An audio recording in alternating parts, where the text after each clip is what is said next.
Good morning, students. Today we are going to learn history, chapter number 1, the Indian subcontinent and history. In this lesson, we are going to study the following points. First, history and its pillar. Second, geographical condition and history. Third, geographical features of India. Fourth, the Indian subcontinent. Now, let's start. Students, in the 5th standard, you have studied a close relationship between man and environment. You also revived the history of human civilization from the Stone Age to the agriculture civilization that flourished on the bank of the river. Now we are going to study first point, that is history and its pillar. What is a history? History is a coherent account of the significant past event in the progress of human culture. Here, coherent means logical or clear and easy to understand. I will repeat it again.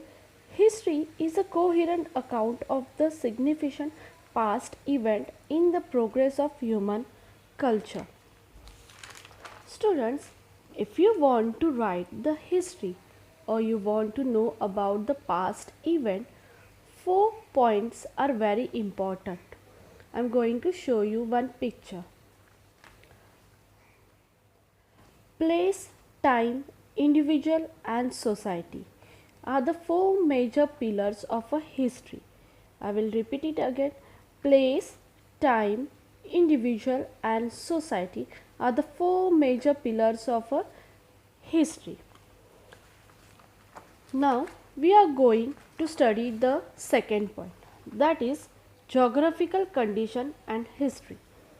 The component place is related to geographical condition. In this sense, history and geography are inseparable. That means we cannot separate them. They are correlated to each other. That is why we have the subject social studies. Our diet, clothing, housing, occupation and entire human life in any region depends on its geographical characteristics.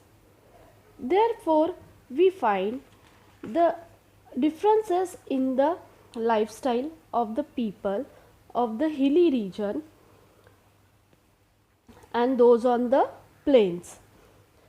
Here you can see the differences of the hilly regions and those the people who lives on the plain.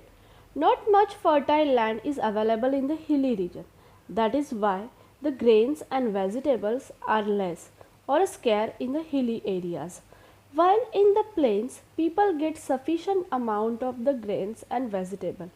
The life of the people in the hilly region is more difficult than that of the people who lives on the plain. In the hilly region, people depends more on hunting and gathering for their food. We also find other such differences in the lifestyle of the people at the hilly region and those of the plain.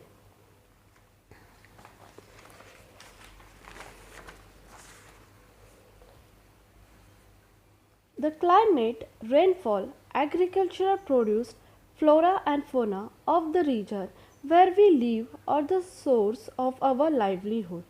The term flora relates to all plant life and the term fauna represents all animal life. Human settlements have flourished wherever the means of living are plentiful, but sometimes degradation of the environment, drought, invention, etc. leads to the scarcity of those means. Here, degradation means causing the condition of something to become worse. I will give some example, that is digging of the hills, cutting trees. Drought means a long period without rain. In Marathi, drought means dushkal. Invasion means the action of entering another country with an army in order to take control of it. In Marathi, Invention means akraman. Because of these geographical conditions and natural calamities, people have to leave their settlements. Thus, we see that there is a close relationship between history and geography.